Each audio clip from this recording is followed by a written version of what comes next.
Hello and Assalamualaikum to our Muslim guests today. I am Amaarah DeCuir. I am the Education Director at the Center for Islam in the Contemporary World at Shenandoah University. And I work with Amaarah DeCuir on a variety of education programs related to the needs of Islamic schools in both the U.S. as well as internationally. So it's my pleasure to be here today in that capacity and to hear from our panel about this book that has come together as a result of collaborations across international borders and showcases a desire to contribute to the conversation about Islamic practices related to administration and management, which I know personally is a passion of Dr. DeCuir's for many, many years. So it's lovely to see how that has transformed into this particular book. So I have the pleasure of sharing the format of today's discussion. So we will have each of the guest writers and editors of the book speak for about 10 minutes each on the chapter that they contributed to the book. And I believe Dr. Amaarah will be doing the introductory remarks and describing how the framework of the book was created. And I will also be managing the question and answer session at the end, and to combine the hybrid, the virtual and the in-person space. We have a lot of wonderful people here, so we'll be managing and fielding questions from both the guests joining on Zoom as well as those in the room today. So thank you so much for inviting me to be a part of this. I'm really looking forward to the discussion.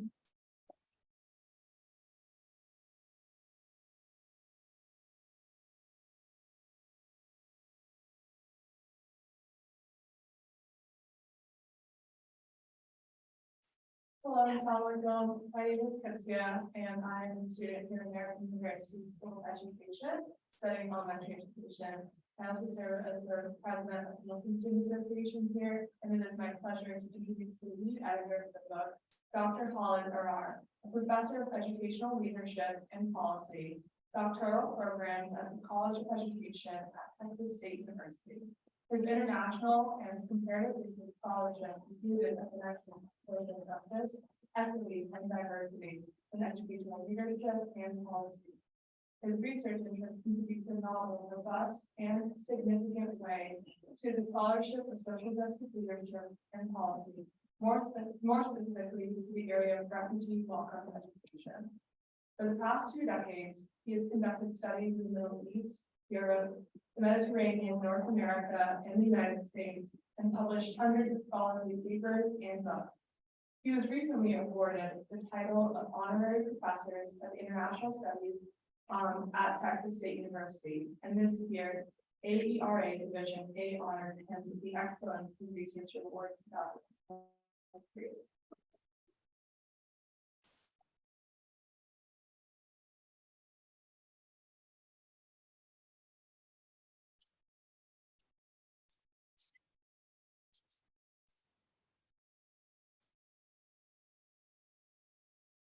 Good afternoon, everybody. Thank you very much for the invite. I can say that being here today, I think I'm blessed, and I'm thankful for the space, for the invite, for the hospitality.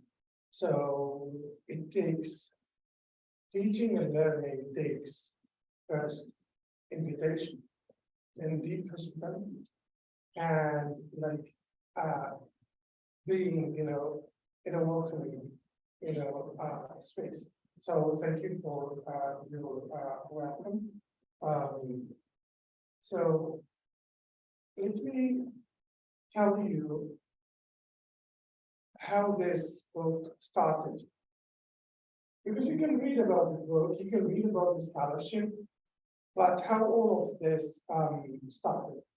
So I can say that my first invitation to Dr. Amaarah was a few years ago, where we tackled emotions, education, and education and leadership. And we moved similarly to an edited book, and from there, we moved also for a special issue. And we try to create a space where we align holistic understanding while dealing with education. Where the discourse is discourse of failure, discourse of success, discourse of improvement, which is mechanic, technical, and belongs to the industrial revolution. So then from there, we continue to be in different, spaces of collaboration. Until in 2017, I tried to take along with me an anthropologist and to look into the scholarship of multicultural education. Where this started? Is it only 50 years that, so we dig into 2,000 years back and we try to analyze Al-Qabisi, Ibn Khaldun, Ibn Sahnun scholarship. And we provided evidences that all the humanitarian stances were there in their text. But here we go, we need to publish this somewhere, and the journey starts, where who sets the agenda for publication? How comes? So this was, like a challenge of, I think after 5th revision, where this paper, could make it throughout, like, a journal. So this was one space that we started, and we needed to make conversation, deeper conversation, where there's no West and East, there's no global South and global North, but intercultural fertilization, because there's no single culture that can claim, any kind of border. When I turn to coffee, I know where coffee came from and how it arrives to the West. When I tend to tomato, I know how this, and when I tend to different spices, I know that India is sitting at my table, and Pakistan is there.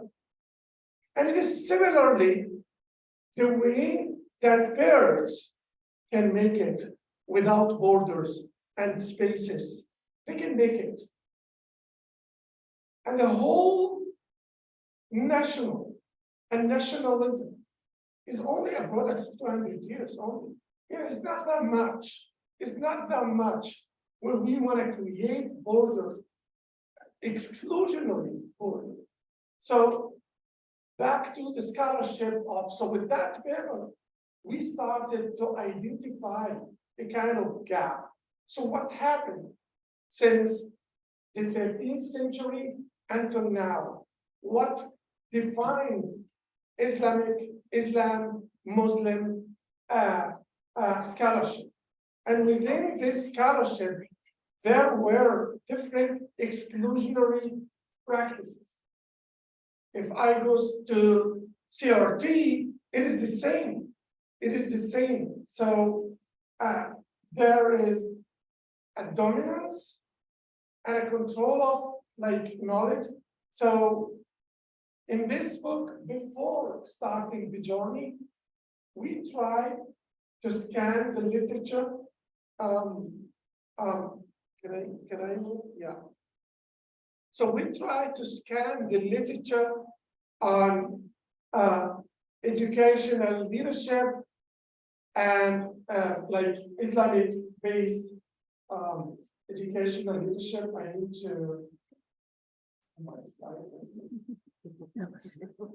This laptop belongs to my expensive one. I say this because translation from Marathi is, so we keep moving with our jobs. about this.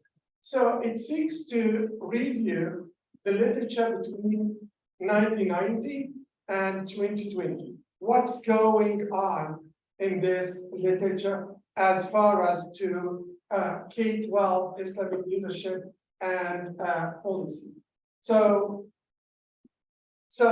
And we posed the following main question. What is the volume of literature published in Islamic education leadership? What is the geographic distribution of this Islamic education and leadership literature? What are the general trends of publication in Islamic education and leadership and policy research? And what is the topical focus of the publication regarding education and leadership and policy? Also, we tried also to identify, the journals that publish this type of.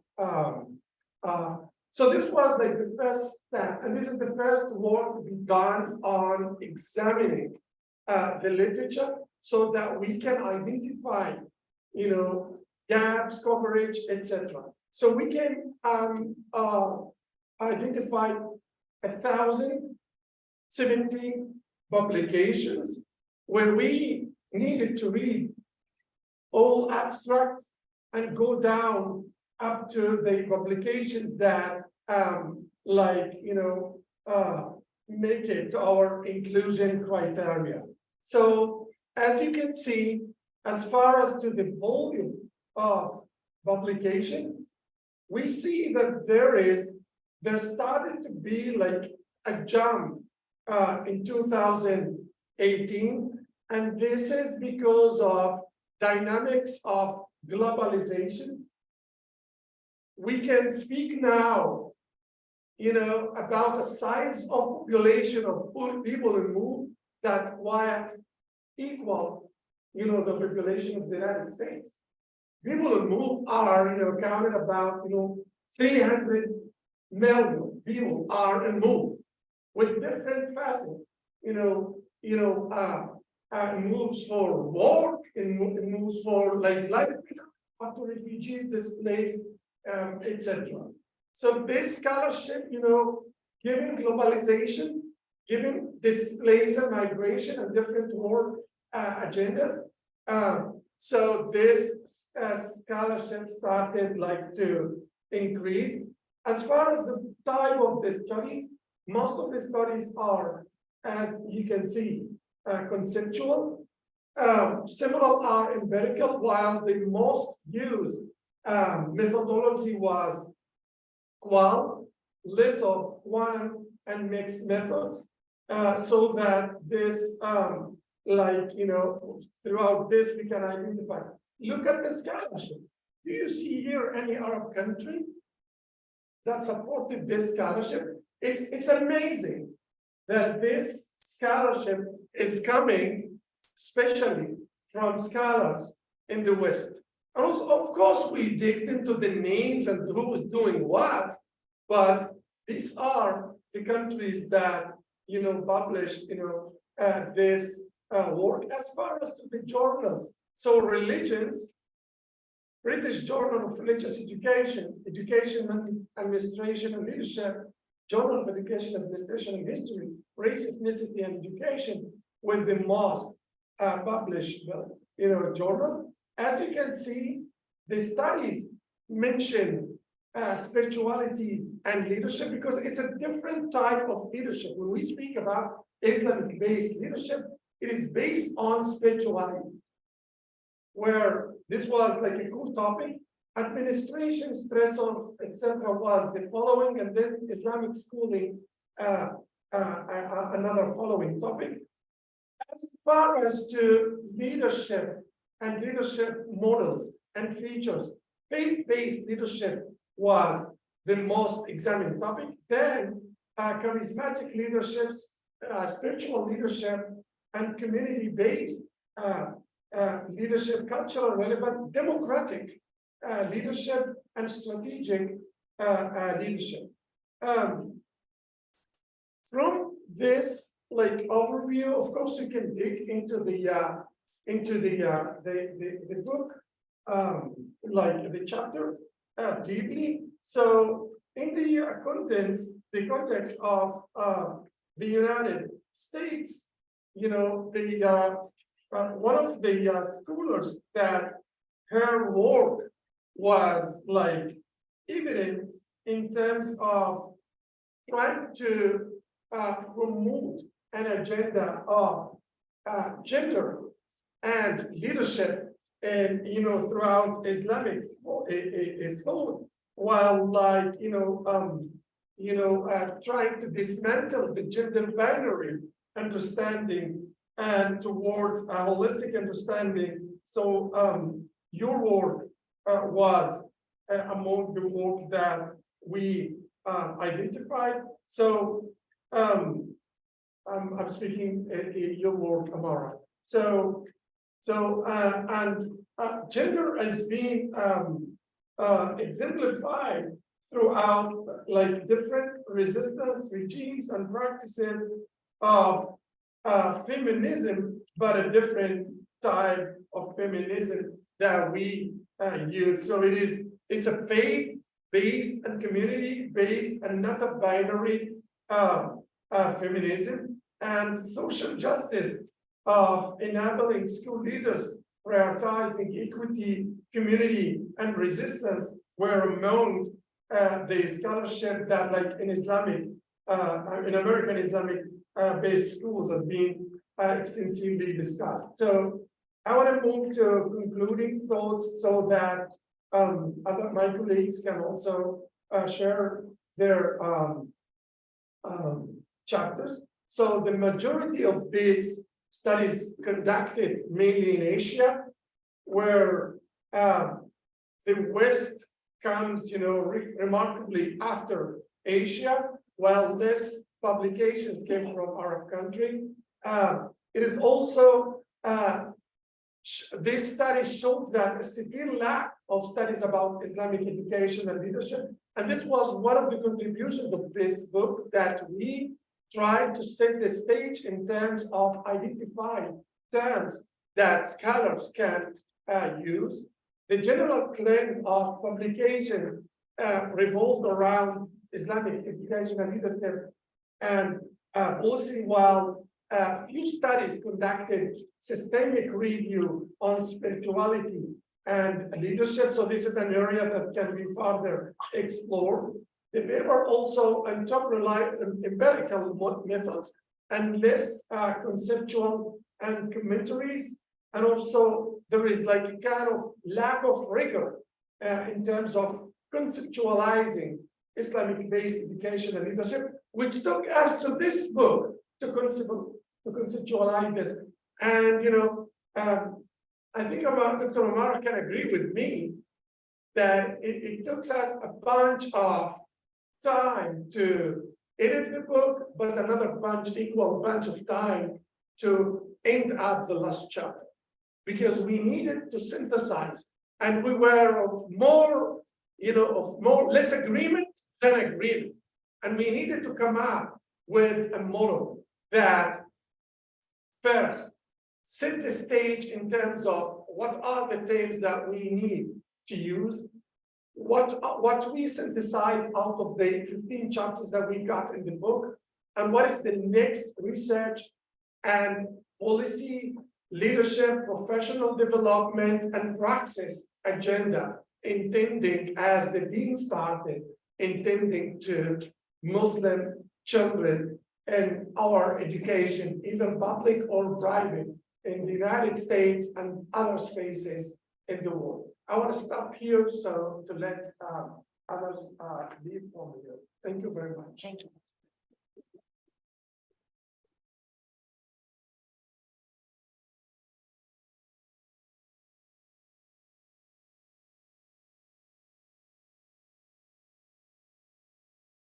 Thank you, Dr. Arar, for those framing remarks and introducing our book project to our audience. It is my pleasure to introduce my first mentor in higher education and also one of my first professors, Dr. Amaarah DeCuir, an associate professor of educational administration at the George Washington University.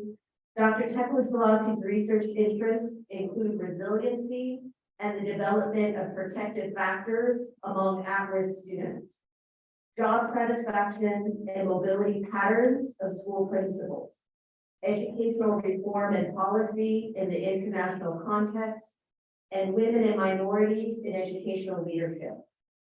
In 2014 and 15, he was a U.S. Fulbright Scholar to Ethiopia, where he conducted research on school leadership development for school renewal, closing the research, policy, and practice gap in higher education in Ethiopia, and understanding the professional trajectories of successful women educational leaders.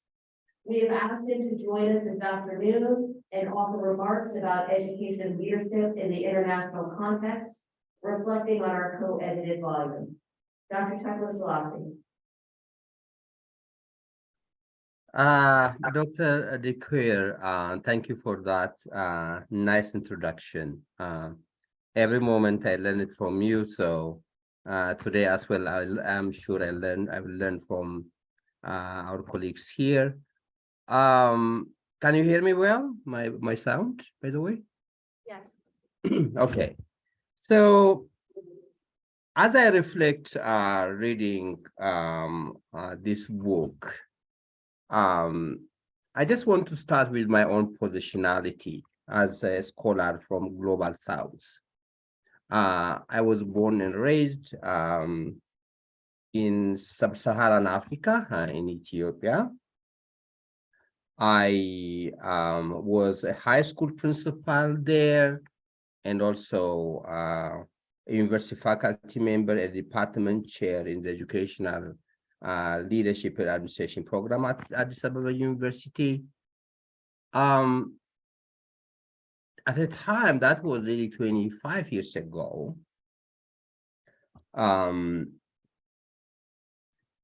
You know, I was educated through books, research, and, you know, scholars who were often educated in the West. So growing up, teaching and serving as a university faculty member, we always had a bottomless desire for the Western scholarship. The Western scholarship was the gold mark that we try to mirror our research, our teaching, our courses that we design for our educational leadership programs. In the, you know, in the hindsight, years after, I keep on asking this question: what is the lure for Western scholarship? Of course, Western countries are developed economically. Even when we know that best leadership practices are tethered in the local context, even when we know that the Western models that we borrowed didn't really lead to sustainable development in education, in economic and other spheres. I even question that, unlike many African countries, Ethiopia was not successfully colonized, and there is indigenous thousands of years of church and Quranic education in the country. Why did we not really use at least part of our local wisdom to foreground our leadership preparation program? So, you know, my question of why scholars from the Global South and the field of educational leadership continues to rely too much on the Western scholarship is, in part, as we know, there is little written about non-Western scholarship, including Islamic-based educational leadership. So this book that you have authored really responds to this important call. That is, you are really filling the void in the research and as well as leadership preparation gap from Islamic educational leadership perspective. And This book brings new and novel perspectives regarding how culture, religion intersect as school leaders make sense of their own identity and the community in which they serve. And in my view, the book also helps us to dispel, demystify some of the assumptions, beliefs that are portrayed in much of the scholarship about Islamic-based educational leadership and scholarship. Take for an example, the hosted study on power distant cultures. I am sure you are familiar with that book. And among countries that are described as high power distant culture, where there is a huge distance in terms of empowerment between the leader and the followers, most Muslim countries are considered a high power distant culture, where followers enjoy a little power. I'm trying to make sense of this finding that is written by Western scholars with little or limited knowledge about the culture, norms. Basically, they don't really have the sophisticated understanding of the socio-cultural fabric of the community about which they are right. So I'm trying to make sense of how this finding, for example, aligns with your finding about Islamic-based educational leadership, where you talked about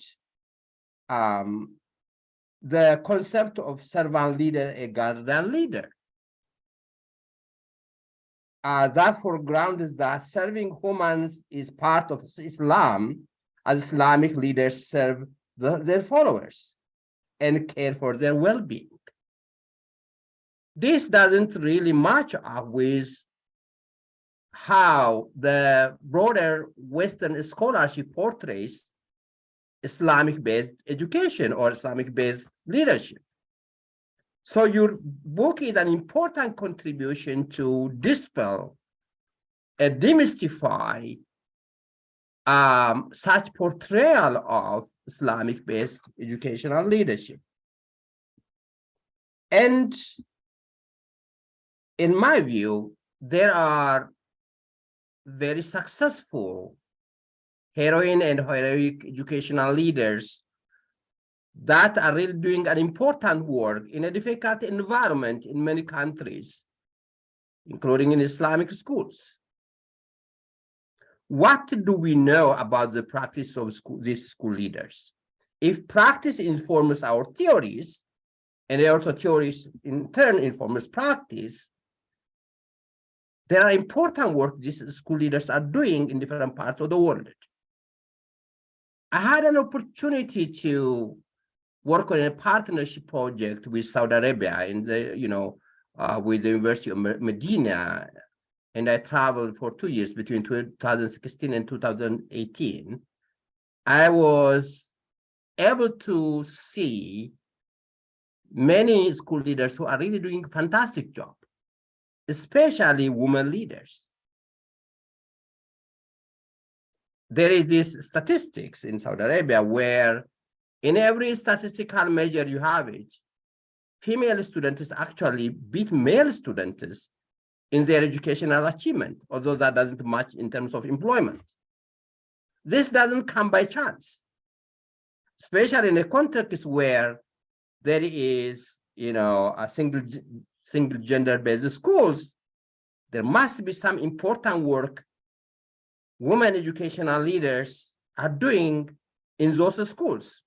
But what do we know about female Islamic-based educational leadership in our research? Very little. So you have really started this important work. As you have already admitted in your study, the Islamic-based educational leadership is again in its developmental stage. There is much work remains to be done. but your work has really laid a very strong foundation. If research is about really asking, research is not about asking what we know. It's about asking what we don't know or what we don't really know enough. We know a lot about educational leadership from Western perspectives. I think the question we need to ask is this: what does Western scholarship need to know about important practices from non-Western scholarship, especially Islamic-based educational leadership, as we aim to expand or create a more inclusive, a broader conception of leadership as we globalize and work for a globalization of educational leadership as a discipline? I think there is a lot that your book will contribute to that conceptualization. And I will stop here. Thank you.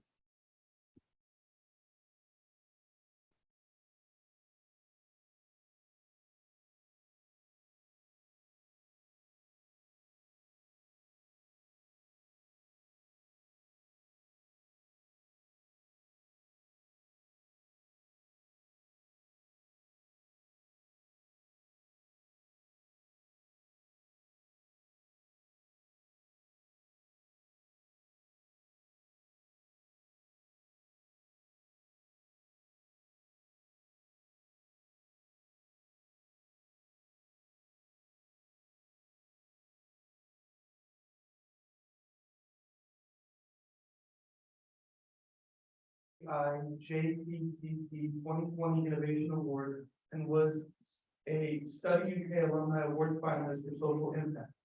In 2019, Dr. Swami completed her PhD in educational leadership from the University of Warwick and published several peer-reviewed journal articles and books. She is the co-founder of Enterprise, a nonprofit organization registered in the USA, and has launched the Educational Leadership Lab, applying the design thinking approach and launching educational leadership coaching platform. She is a co-founder of Life and ICSEI ELN co-coordinator. Currently, Dr. Swalke is Deputy Director of Learning and Outreach at the Children's Museum.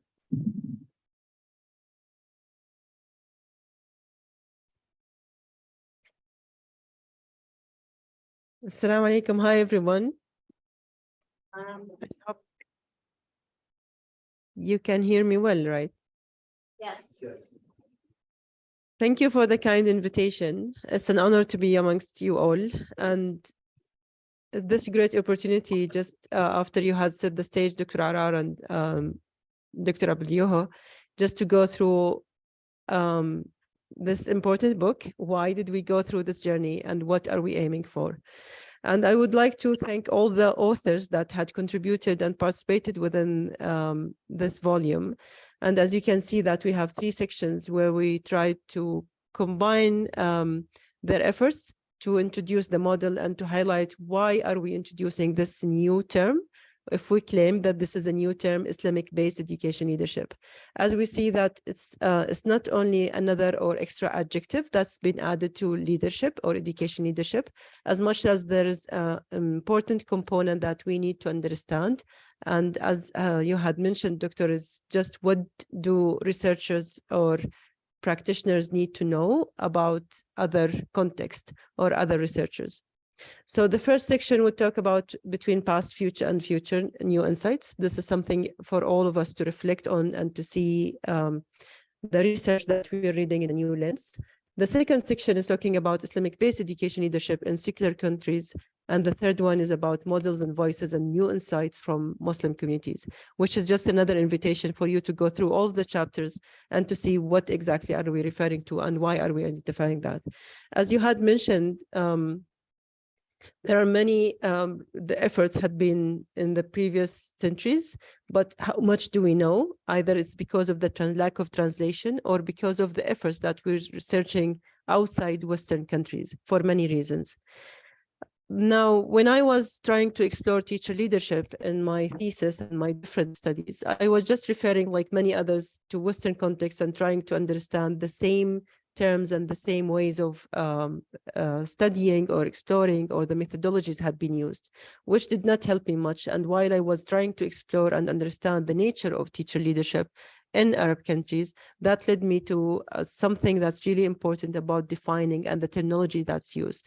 So while I was interviewing more than 96 interviewees, teachers working in public schools, and around 3,000 had participated in the online survey, there were many insights that they were referring to. And each time I was asking them about teacher leadership, they would use the terms or explanation that's coming from Hadith or coming from Quran as Muslims. So this gives me just kind of a new insight. How do we really understand the context, and how do we really just connect to the terms that we are using? So just going back, and if we go to the next slide, please, just the first thing is how we define the terms that we are referring to and the positionality that we are coming from, understanding the context, and even trying to look into a new lens. So as I mentioned, all the teachers had been referring how they define teacher leadership. They use the word murabbi, which means that they are seeking formation, that they are making sure that there is something beyond the delivery of instructional practices or information for learners. Then when I tried to ask them, do they consider themselves as teacher leaders, where I differentiate between teacher leadership and teacher leaders, where teacher leadership, any teacher can practice according to their expertise, and they can lead from where they stand, where teacher leaders can be more kind of consistent practice of, they have more skills and specific characteristics. All of them, they were also referring to common, like being humble or being modest, that they don't want to mention or refer to themselves as they are leaders, or they are contributing or influencing others. And they were requesting that who are around them would kind of recognize their effort. And this is something really interesting, because in Islam we have the story of Messenger Joseph, talking about how he had identified his strength and exactly said to people around him that, yes, I'm capable of doing this and this, before he started his position or the new role that he was about to start. So from where did we get this understanding, and how the traditions or the people around us just affecting our understanding and the way that we're expressing ourselves, and also affecting our practices? And when I started asking them about what kind of domains, what kind of areas are they practicing leadership, all of them, they, you know, like they have different components, either for instruction practices, for professional development, for even kind of social component for helping their each other, where they were referring that they are shining in their schools. So they did not use the word leader. They did not refer to the term either in many ways that could be translated in Arabic. They were referring to the word that we are shining, that we are becoming as a light, either for learners or for our colleagues or people around us, which reminded me of Ismullah, God's name, the light, our Nur. So that's something that they continuously were referring, that this is part of their what they're doing and what they're aiming to. If we go to the next slide, please. So that helped me to create a new model to clarify and what exactly do we mean by teacher leadership, and how we can recognize it with things around us. Like it's almost like the sun, and whenever that you go around them, within the orbits, you would just feel and see the light in different ways. You might not be one of the direct students in this class, and that would go back to different theories related to followers and leaders, which we need to re-understand the component of leadership from an Islamic lens, where we're trying to offer opportunities either for Muslims, non-Muslims, for Muslim in secular context, or for Muslim in their Islamic or their Muslim countries, regardless of the terminology that we're having. So we need to understand the context more, and we need to understand what's the teacher's role within this, and how they can contribute to the students, to their colleagues, to school leaders, communities, and internationally, where sometimes they just think that, no, I'm not capable of doing this. And that would take me just to a quick overview of how we can connect it to the conclusion of the book. If we go to the next slide, please. Where all of the teachers that I had interviewed were referring to their own beliefs. Now, regardless of how we're going to define it, either from an Islamic lens, or we can say the purpose or the meaning or the beliefs, regardless of the belief of this person or this teacher, but how exactly those beliefs are going to affect our own practices, and to what extent that we can help them to see the spiritual component of giving a meaning or a purpose of what they're doing. Then that also reminded me, as Dr. Arar had mentioned, that we had lots of effort before even the Western countries, when they introduced education theories or education kind of strategies, teaching and learning strategies. So in Islam, from the first word that had been in Quran, which is Iqra, there is a component of al-ayah, which could be understood as a miracle or could be understood as a verses of Quran. And Dr. Majid Arsan Kilani would highlight that teacher preparation programs should enable teachers to be ayatiyun, that they need to understand their holy book if they are Muslim, and they need to be able to connect it to the universe around them, just to see the miracles and how can utilize the scientific component. And that would go to many aspects. And nowadays, we're having sustainability, we're having SDGs, we're having different things that how we need to protect the environment. While that was instilled or embedded within teachers' practices across all Islamic countries, we never heard that there's any invention had affected environment in all the eras or all the ages during a golden age in Islam. And within the interviewees' kind of reflections, when they were all directly or indirectly were referring to God's name, Allah names in Islam, and how they affected their personal and their professional lives, that might be kind of a lens or an indicator that we need to go back and to reflect to what extent are we practicing what we're talking about, our own beliefs. So there are many things that we can go through, which led us and helped us to develop an ecological model. You can read at the end of the last chapter, where we try to highlight that if you're studying Islam, you need to clarify your positionality, because there are many understandings or schools of thought in Islam, either Sunni, Shi'i, Sufi. So you cannot generalize and say that this applies for all. And then you need to understand the context. You need to understand your own beliefs. There are many things that's affecting anything that you are describing and saying this is Islamic education leadership. That's why we're highlighting that it's based on Islam, but we cannot generalize and say that goes for all Muslim practices in all contexts. I know that this is a quick overview and a quick journey. I hope that you would enjoy reading the book as much as we enjoyed working on this, editing and reviewing with all our colleagues from different countries, and how we're trying to highlight that there's lots of efforts need to be done. And we hope that this only paving the way. Thank you, everyone.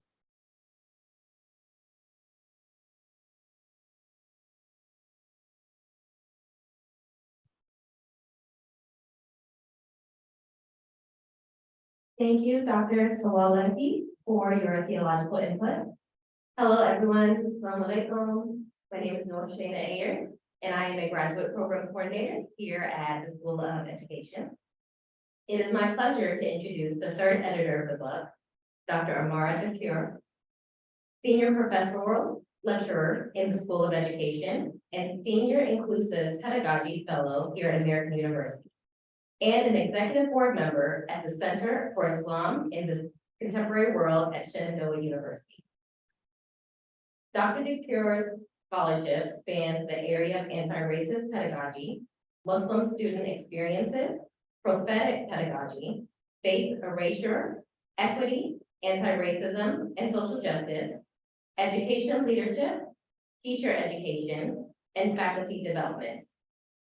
Dr. DeCuir has published articles and chapters in peer-reviewed journals and books, and her public scholarship appears in news and media outlets. A highly regarded educator and facilitator, Dr. DeCuir teaches education studies and social justice, education leadership, and teaches 2 anti-racist research methods courses she co-designed. She brings over 20 years of teaching and leadership experiences from public and private K-12 schools to inform her current work in higher education.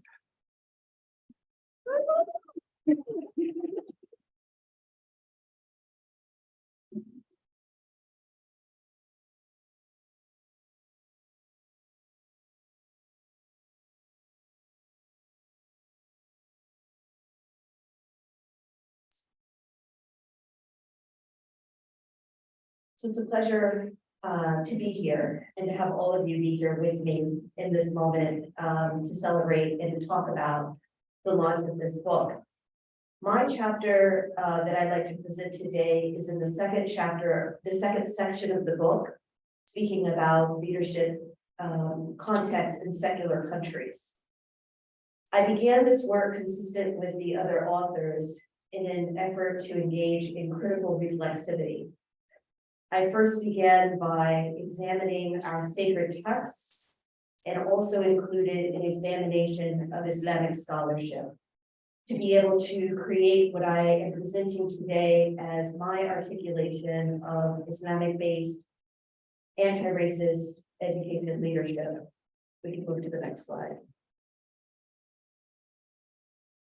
So I begin by asserting that anti-racism is not a 21st century call to action, nor a modern social concept. This is a concept that is deeply rooted in faith-based obligations that are embodied in the Quran and prophetic foundations of justice and equity. One of my dear friends and colleagues, Dr. Aziza El-Hibri, she's a female American Muslim legal scholar who asserted that the centerpiece of the Islamic worldview, the way in which Muslims see the world, their relationship to the world, and their relationship to their creator, can be understood through the term adala, which is translated as divine justice. I engaged in a critical reflexive examination of the Quran, which we know is recognized by Muslims worldwide as a textual embodiment of God's words. And when you read the Quran, you find that it contains parables of justice, commandments to advance equity, and prohibitions against injustice. The Quran was revealed during a period that was fraught with racism, gender bias, and social marginalization. And it offers a social treatise of anti-racism that is defined and communicated to all people across time and place.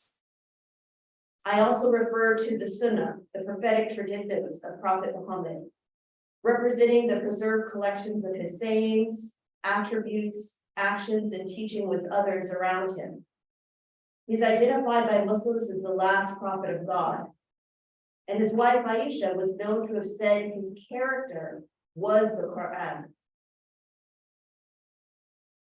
Through this chapter, I assert that anti-racism is deeply rooted in our Islamic faith through the Quran and the Sunnah, offering perennial definitions, values, and commandments with contemporary applicability to America's inequities and injustices. We can move to the next slide. I'd like to read for you one verse from the Quran among many that describes the pairing of justice with faith as an obligation. It reads, "O ye who believe, stand out firmly for justice as witnesses to God, even as against yourselves, or your parents, or your kin, and whether it be against rich or poor." So notice the first part of that verse is a strong call to justice, no matter who is opposing you. For God best protect both. Follow not the lusts of your heart, yes, you swerve, and if you distort justice or decline to do justice, verily God is well acquainted with all that you do. And at the end is an admonition that for those who fail to heed this call to justice, God is aware of what you do. I'd also like to share one of the many embodiments of the prophetic tradition. This is a quote translated into English of the prophet's last sermon. It reads, "All mankind is from Adam and Eve. An Arab has no superiority over a non-Arab, nor a non-Arab has any superiority over an Arab.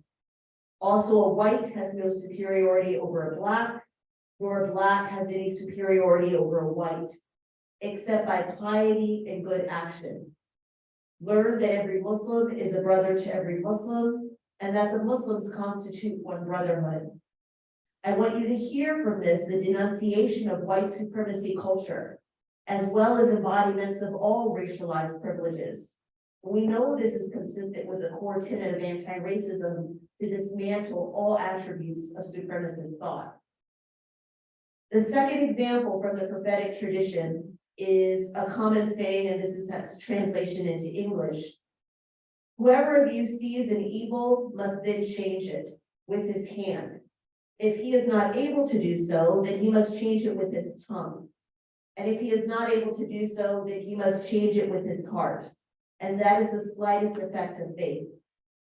This is a very strong commandment that faith is paired with social justice and the disruption of inequities. Those inequities are communicated as evils within our society. So let me move to the next slide. I want to continue by naming that many of us are familiar with embodiments of anti-Black racism as we see it in our American society today. And on the next slide, I'd also like to name that this anti-racist framework also serves to combat anti-Muslim racism. The image that you see on the left using the word Islamophobia largely is a term that describes the bias and discrimination that often exists between individuals rooted in a mistrust or a misunderstanding of Islam as a faith. But the image that you see in the lower right-hand corner of the screen begins to frame this as anti-Muslim racism, which we know, consistent with other forms of racism, moves systemically through our society. It moves through policies and practices beyond just interpersonal relationships. On the next slide, you'll begin to see some examples of state-sanctioned anti-Muslim racism. On the left image, you see a picture embodying the initiative in France through the legislature to prohibit women from having access to wearing the hijab in public spaces. In the lower left-hand corner, you see an image of India-occupied Kashmir, a land of Muslims. In the top right and the top middle portion of the screen, you see our American attempted a travel ban in 2015, which is understood as the Muslim ban. And in the lower right-hand corner of the screen, you see an image of a woman speaking about the Uyghur community, a Muslim community in Western China that continues to face persecution and, in the western part of China today. Moving on the next screen, both forms of racism, anti-Black racism and anti-Muslim racism, coexist within American public schools. Whether the students are from a school that is founded and maintained by a large number of Muslim immigrants to this country, or by a school that is predominantly Muslim, both forms of racism exist in our schools, and our leaders work hard to be able to disrupt that. So in addition to my critical reflexivity of sacred texts, I also reanalyzed qualitative data collected nationally in 2013 for Muslim women, a leading American Muslim schools. We can move to the next slide. This more recent analysis uses anti-racist education lens to consider how Muslim women lead schools to advance anti-racism. Drawing upon my previous role as a Muslim woman leading an American Islamic school, what follows is an original framework rooted in critical reflexivity of their leadership experiences. I assert this framework, this anti-racist framework, having 4 key pillars. The first being resistance. One attribute of Islamic anti-racist school leadership is to lead a school community to demonstrate resistance against any embodiment of racism. One common form of anti-Muslim racism and bias is the narrowly defined social expectations that are assigned to Muslim women as being quiet, subservient, and weak. These biases exist both external and internal to the Muslim school community.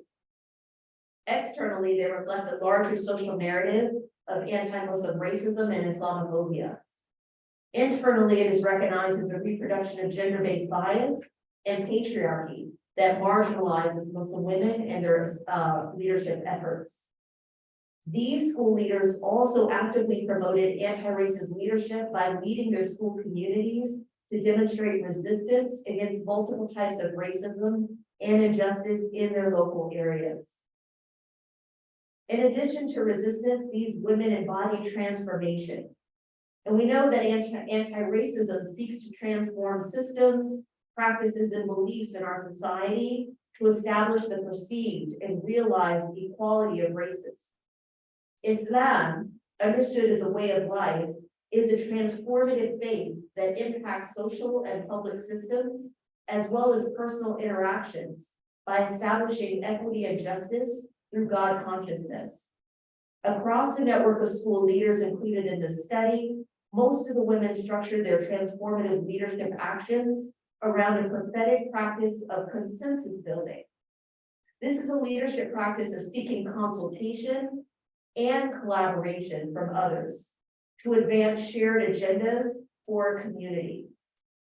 And it directly challenges authoritarian forms of leadership that consolidate power, often around a single individual. These women also engaged in disruption. The leaders within American Muslim schools were able to identify inequities within their school communities that they sought to disrupt as manifestations of their anti-racist leadership commitments. They used data literacy practices to assess student achievement and student experiences within their schools, not to advance confirmation bias, but to identify inequities that they would disrupt. The women in my study also engaged in critical self-reflection of their own leadership experiences within their school community and had early realizations that they faced inequitable treatment, often at the hands of the board of directors. This motivated them to speak out against all forms of injustice that they faced as leaders. They drew their motivation from Quranic stories of prophets, particularly Moses, whose prophethood was declared to disrupt oppression faced by his people, or Prophet Muhammad, who sought to disrupt gender and social inequities throughout his prophethood. And lastly, faith. Faith is often described in our society as an embodiment of one's personal relationship to the Almighty, and few associate it with leadership practice. But women leading American Muslim schools recognize that the demonstration of their faith was a core component of their leadership work. Leaders of American Muslim schools also consider their faith as manifestations of anti-racist values. Their faith motivates their leadership work. Their faith enables them to recognize inequities and injustices. Their faith holds them accountable for the alignment of their beliefs, mindsets, and actions. And because their faith remains challenged in the public square, their visible commitments to faith-based leadership is understood as a rebuke of anti-Muslim racism.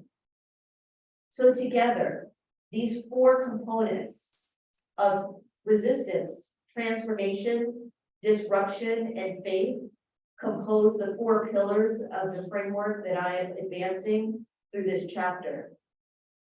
I'd like to close with 3 recommendations on the next slide on how we can move forward from this. 1, far too often, and it's been named a number of times in this panel thus far, leadership in Muslim context has not been examined as a site for educational advancement or social change. Muslim community knowledge is often devalued as violent doctrine that opposes social development, hyper-focusing on narrowly interpreted religious dictates and obscuring Muslim secular experiences. But we can reclaim this century and begin to see Muslim spaces as sites of the examination of leadership. Secondly, we need to center women's leadership. This becomes a site for dismantling patriarchy, and it creates an expansive view of education leadership to include multiple enactments of leadership. These women led in unique ways because of their gender, and that should be studied more closely.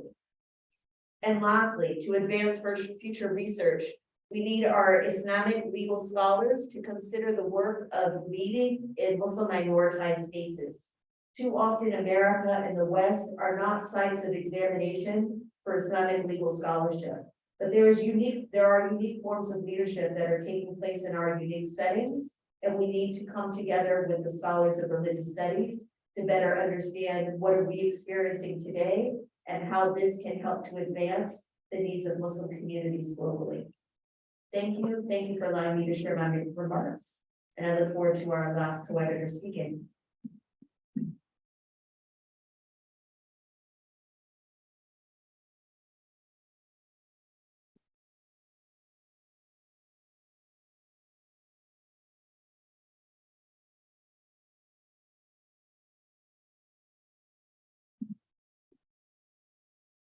Thank you, Dr. DeCuir, for those insightful remarks. Assalamu alaikum. Hello, everyone. My name is Amaarah DeCuir, and I'm a student in the UD program here at American University. I'm also a senior policy program specialist at the National Education Association. It's my pleasure to introduce to all the fourth editor of the book, Dr. Amaarah, who is an assistant professor at the Emirates College for Advanced Education in the United Arab Emirates, with over 20 years of experience in K-12 and higher education. She teaches school effectiveness, improvement evaluation, capacity building, and educational leadership for school improvement courses. Before this, Dr. Amaarah taught foundational courses in education, diversity in education, and multicultural education at the State University of New York and Miami University, both in the United States. Her research centers on the issues of equity, social justice, school-university research, partnerships, educational leadership, specifically Islamic leadership, and policy analysis around the globe, and has published extensively in peer-reviewed journals. Currently, she is working on projects focusing on leadership licensure, professional development of teachers and leaders, and item response theory. Dr. Amaarah holds a PhD in educational leadership from Miami University, USA.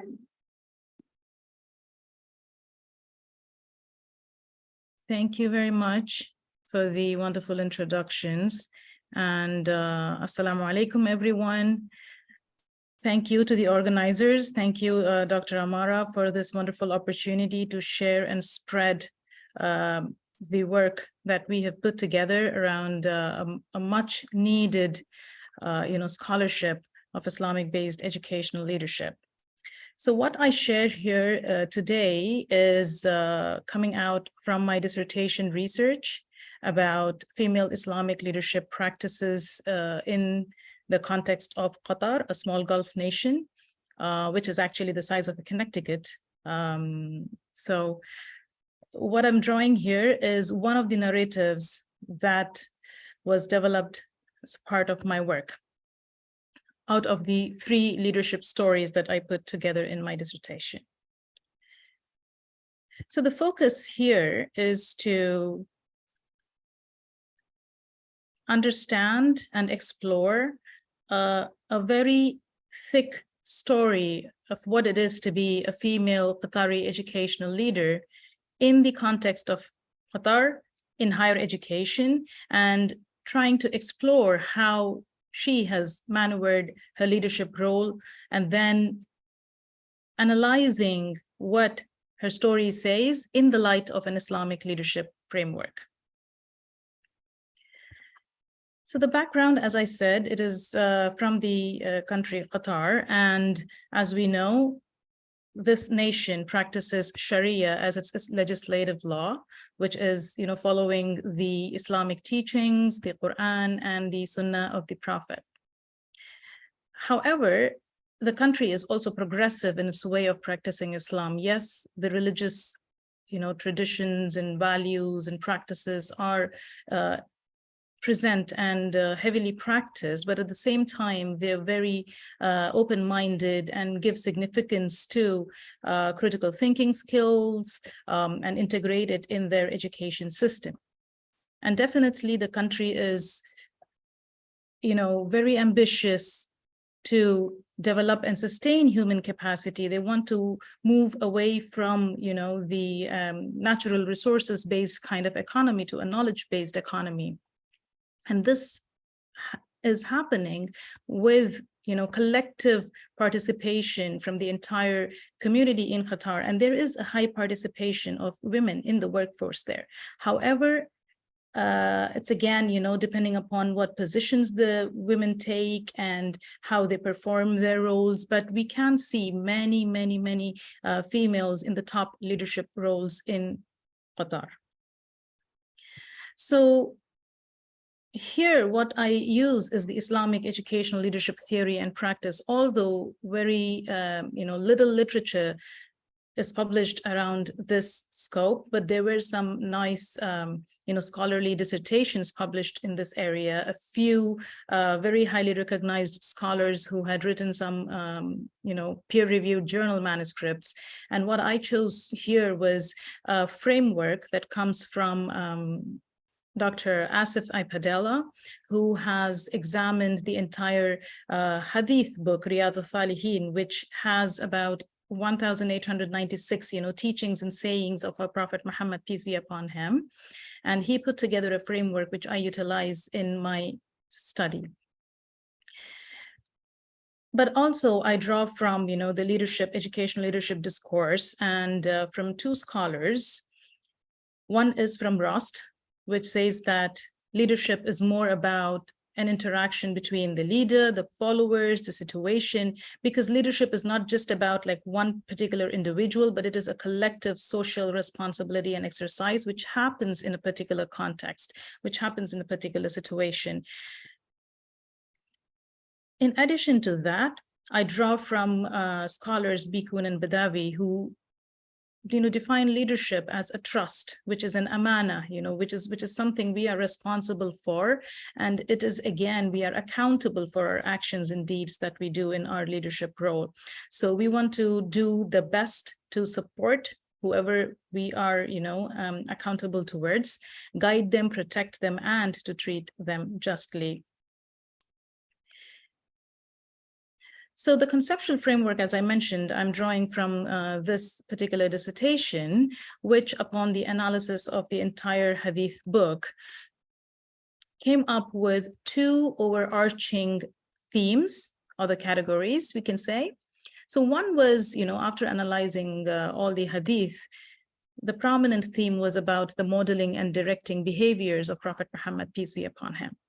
And under that category, some of the leadership behaviors that were very explicitly standing out were how our Prophet Muhammad, peace be upon him, was utilizing a personalized leadership. So he was having his own style of leadership through role modeling, and he was more accountable and more responsible towards what the followers would require. In addition to that, the other big theme was relationship with God and humanity. So it was not just you serving, the community, but it is also you are accountable and, you're serving to Allah, to God. So devotion to God was a crucial, property, but as also you need to showcase that concern to your team members. Treatment to people was another big theme. And promoting gentleness, focus on justice and welfare for the weak and the needy was very obviously reflected throughout the life of the Prophet Muhammad, peace be upon him. Finally, it was also the adaptive leadership. So it was not just that, yes, you're given a task and you need to do that, but it's also dependent upon what you can do, right? So based on that, the follower potential was much of importance and significance to learn from the life of Prophet Muhammad, sallallahu alaihi wasallam. The second overarching theme was based on developed based on that leadership behaviors of Prophet Muhammad, peace be upon him. He developed a theocentric worldview, and this had two big themes, which is you have fidelity to God and his prophet, which requires an individual to engage in very conscious and active reflection in anything and everything you engage in. So that was one of the crucial things where you are accountable to Allah and his prophet. But at the same time, you are also considering, a leader is considering, the concept of you're accountable for your actions, and there is an afterlife where you need to be accountable for, right? So that was one of the, prominent themes that came out from the analysis. And it is significant to develop a faith-based identity and to serve the Ummah, have strong relationships with the social, the surroundings, the families, and we have a responsibility towards the community itself. So these are the big themes that came out of the framework that I utilize in my study.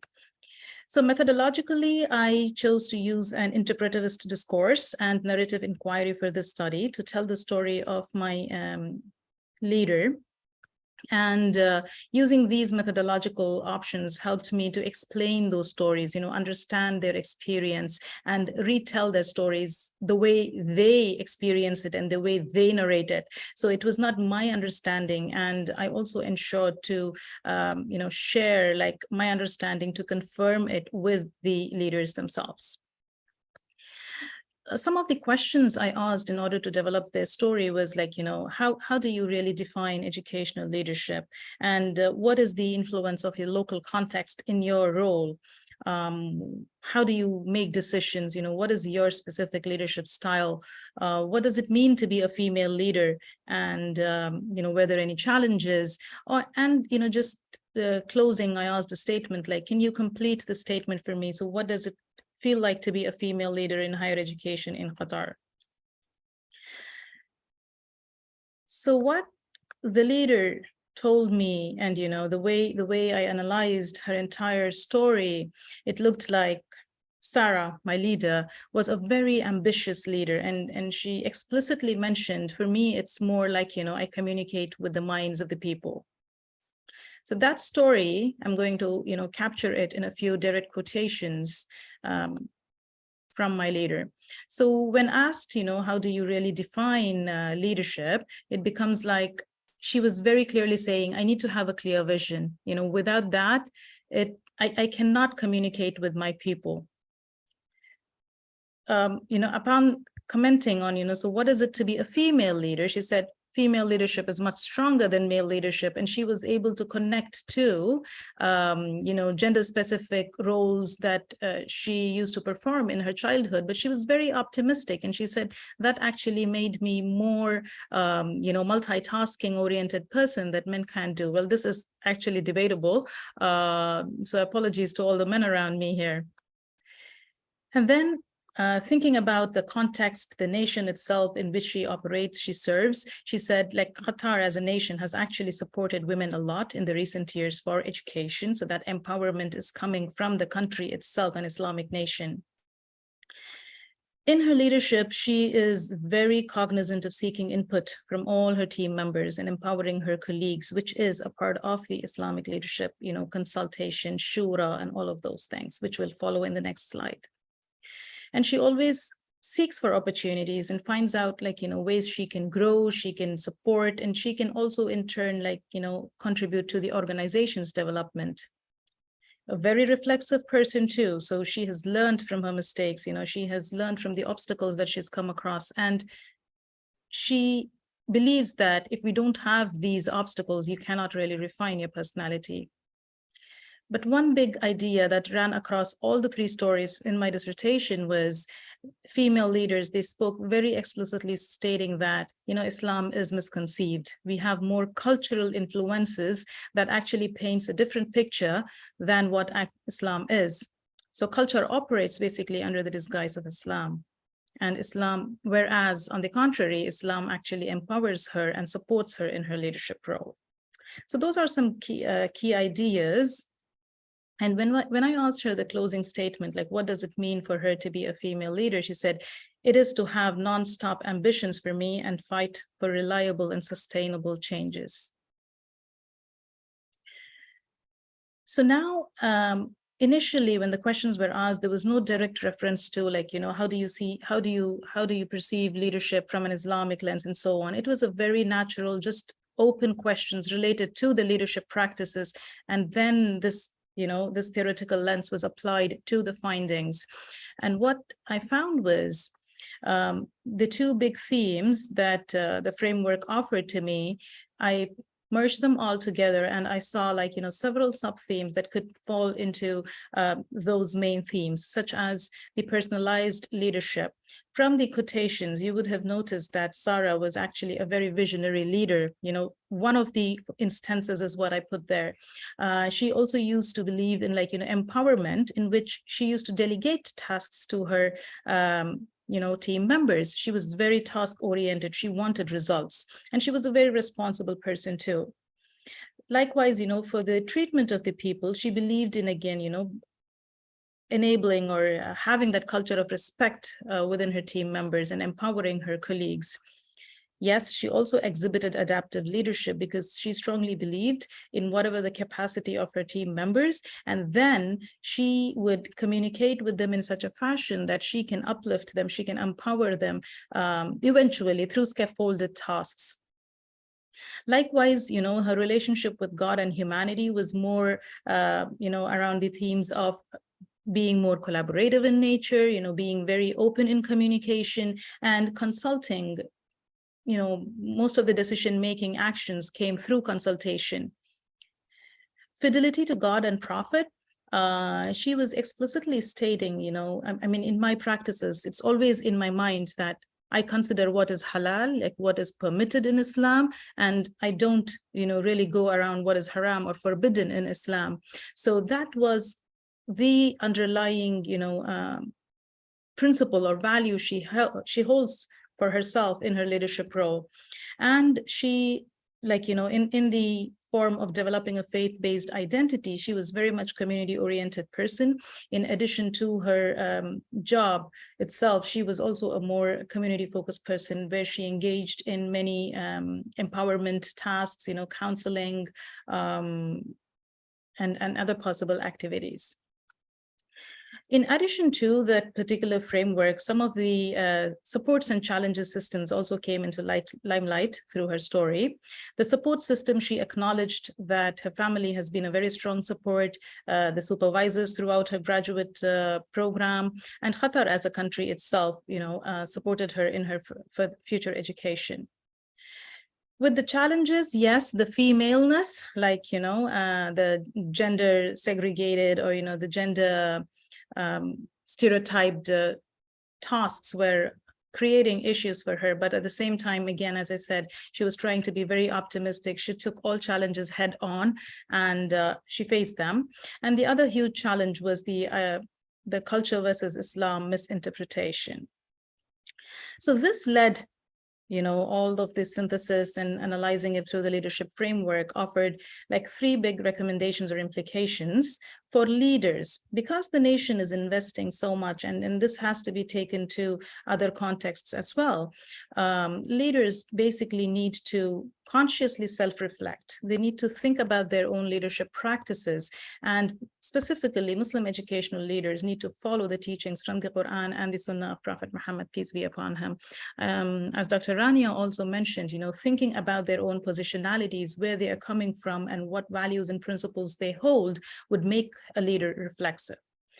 The second implication is for the professional development. Now, educational leadership, we have professional development, opportunities worldwide, and the countries, the context itself have to consider where they are from and how they can integrate such frameworks, especially in the Islamic nations, as part of their professional development, and how can they integrate it into that curriculum, make it a norm, And finally, for research, because this was, one case study, we could have more insights from different leaders more widely to conduct a cross-case analysis. And in fact, only one of the hadith book was used here to develop that framework. So maybe a holistic analysis of all the other hadith books will add value to the development of this Islamic leadership framework. And thank you. That is it from me. So maybe I can pass it on.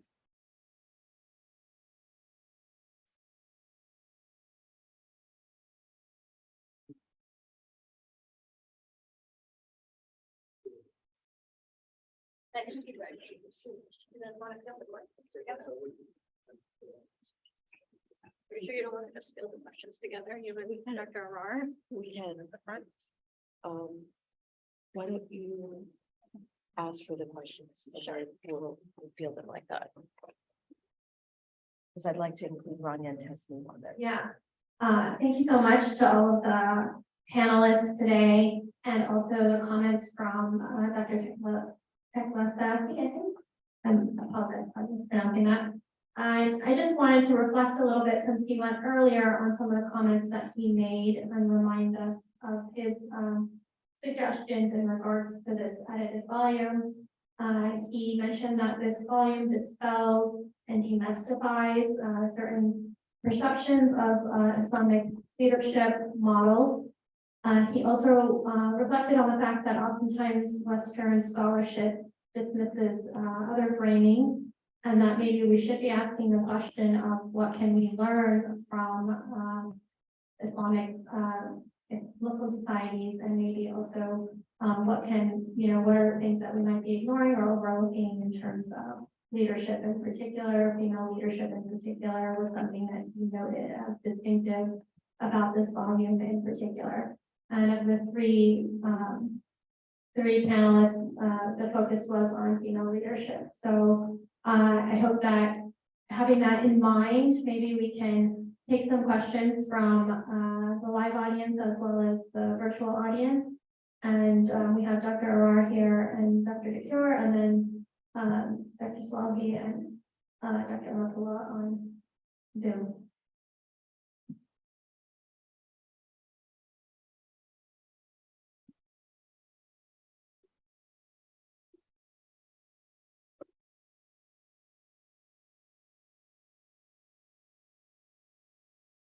Let you know if the question comes through the chat. Anybody in here want to pose a question for us? I actually did have a question. So there was a little bit of discussion around the lack of scholarship on this topic coming from Arab countries or even that which was translated. That a lot of this text came from what is in English translation, from what I understand. Do you think there is a deeper level? This is a question open to everyone. Do you think there's a deeper level of understanding that we can learn if there was some work done in some of the translations in native languages in Islamic-based countries? Dr. Arar, do you want to see the people on the side?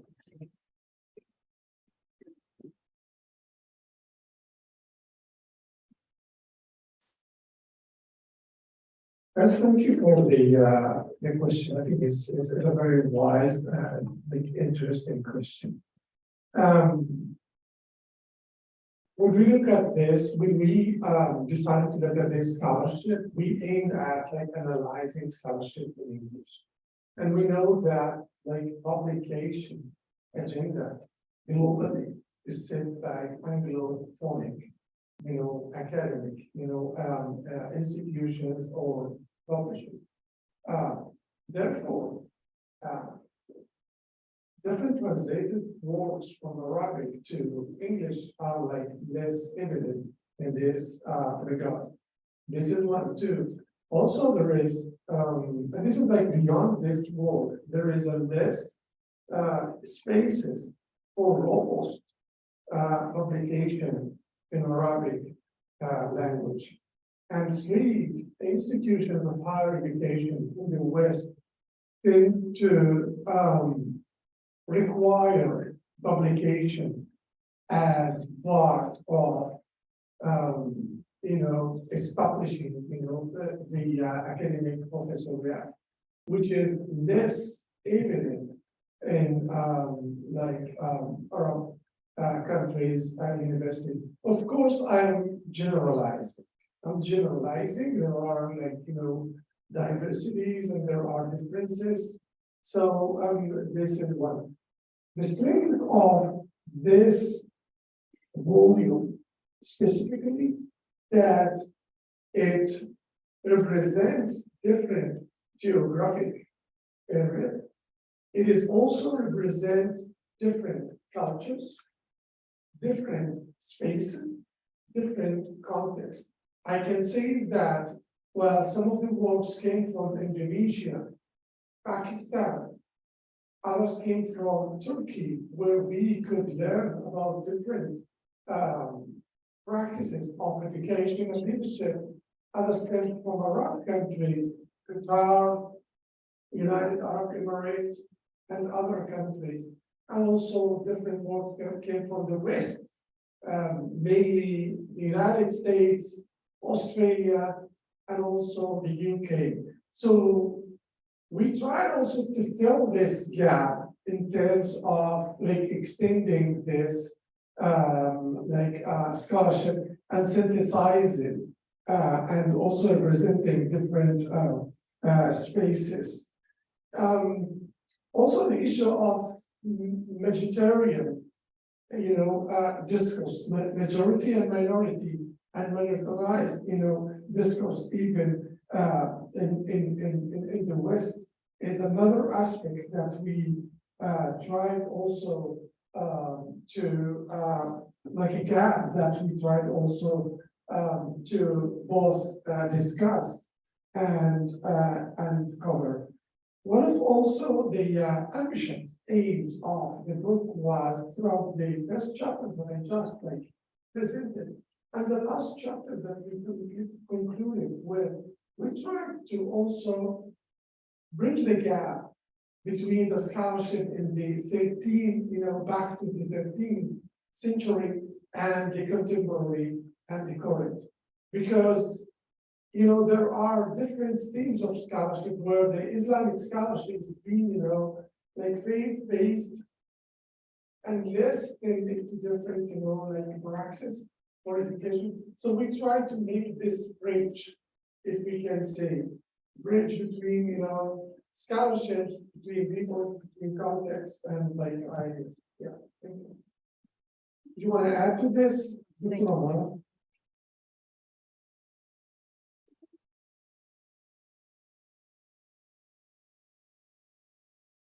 Thank you so much to the panelists, and I'm very much looking forward to reading the book.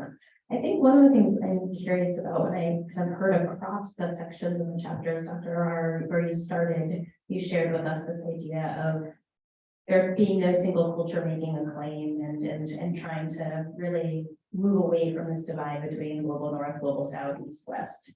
Then I also heard you all describing, or I would say Dr. Sawalhi describing this idea of the book really needing to focus on this idea of Islamic-based education, given the multiplicity of viewpoints within the Islamic faith and tradition. So I'm curious how across the chapters and across each of your pieces, especially given the focus on women in leadership as well, how you think about minimizing this perspective, moving from this binary perspective that the world is often based on, while at the same time lifting up the voices of the multiplicity of Islamic faiths and communities. How are you all able to show that in different ways in each of your chapters and sections of the book?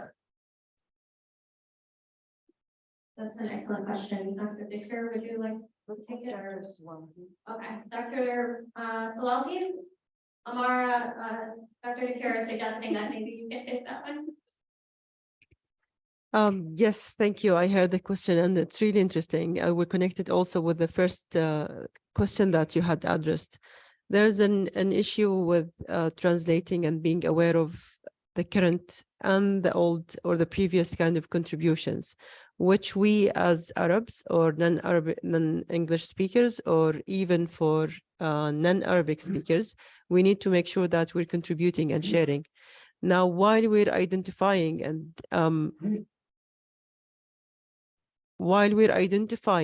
the status or the position or the understanding of which school of thought, if I understood the question correctly, we need to highlight that there are different understanding, and there is a difference between if referring to the holy verses of Quran, or we're referring to our understanding from that, and having a comparative studies between Arab scholars, Muslim scholars, and between Arabs or Muslims and the West.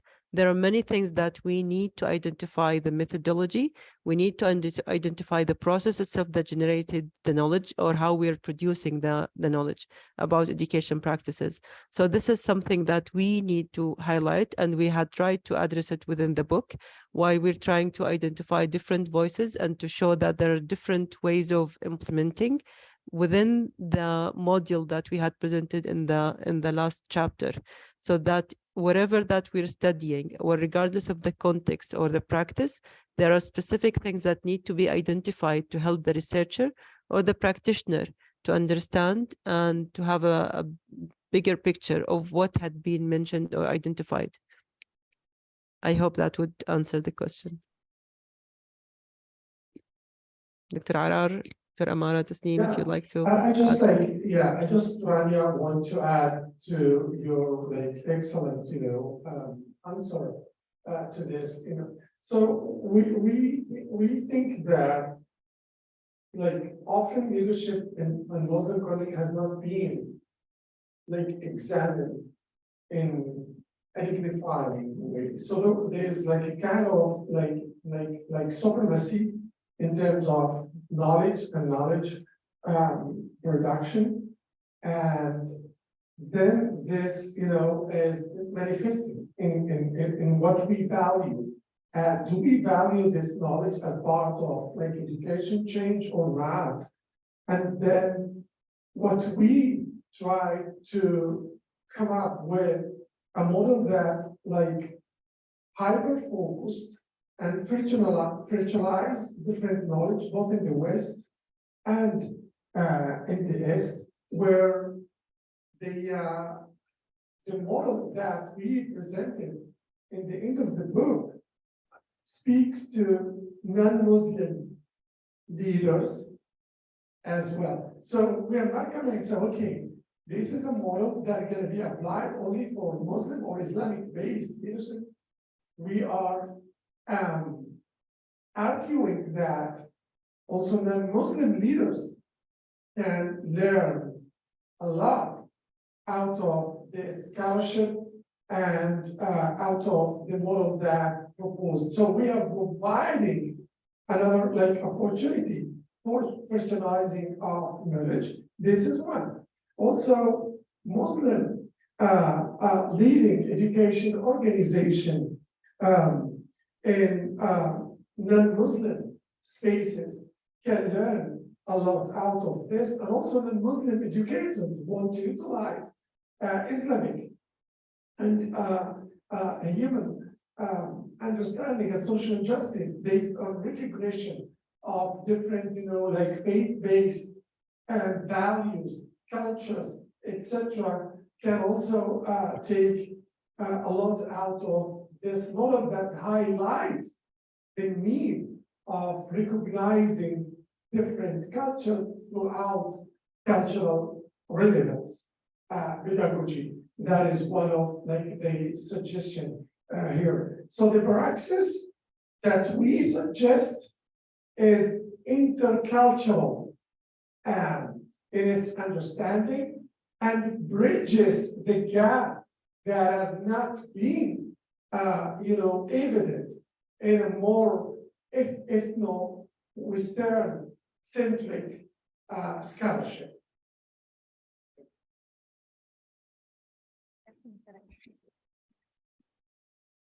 So we have a question from the chat from Sala Parvez. She said, thank you for all your wonderful presentations, mashallah. I really appreciate Dr. Tekla-Safi's comments, especially about our preconception, preoccupation with Western research and practices, even though they do not map onto our context. My research site is in Karachi, Pakistan, where I find the post-colonial education systems with instruction in English, whereas the home language is Urdu, are actually hampering the formation of reading, writing, and thinking cultures among the literate population. In connection with this, I'd like to ask Dr. Tasneem, in your interviews with the Qatari female educational leaders, did you notice any awareness that a lot of educational practices, including international schooling, is Western, and any efforts to work towards forming indigenous quality educational systems? Thank you very much for your question. This is quite a good one.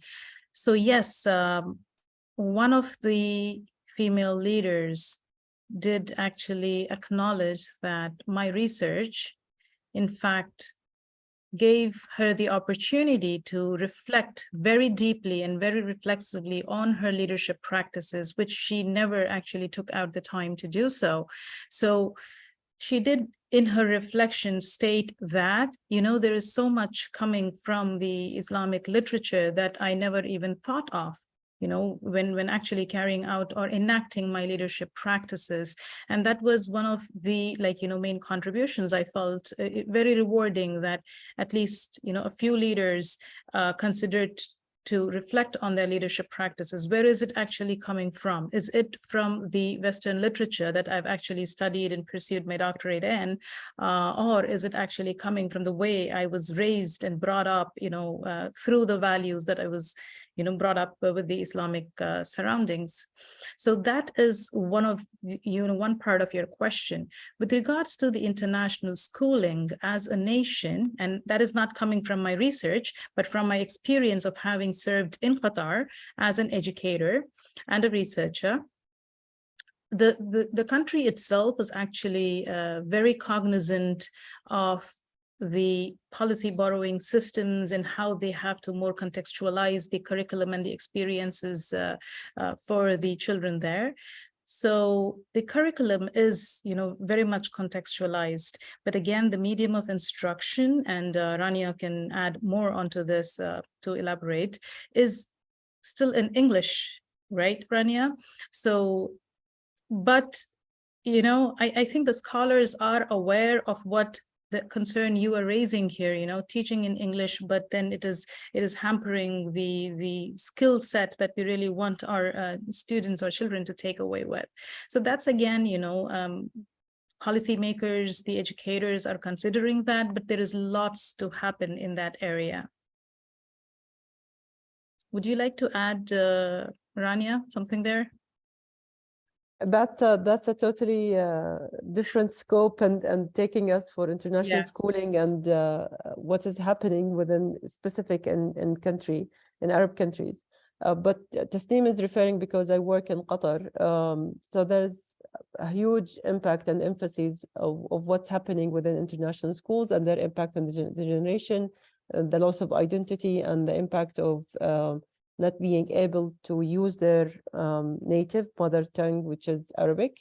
So there are many issues within the international schooling leadership and how it's affecting the identity of the learners in all aspects. I'm not only discussing about the interviewees with the STEAM, but there's a huge issues within our countries as Arab countries. Thank you, Dr. Salahi and Rahmatullah. Are there any other questions? Excellent. So we are at the end of our time, I believe, here. And we want to thank We do everybody have, for joining I'm us. sorry, I think we do have a question from Mr. Muhammad Badr. Okay, I didn't see anything in the chat. Oh, It was a show of hands. okay. Yes. Amaarah, would you want to take this last one? Sure, we need to be out of the room in 3 minutes. Okay, we have 3 minutes, so if you could quickly ask your question. Yes, you allow me to speak now? Yes. Okay, thank you. I think this is a very, very important subject.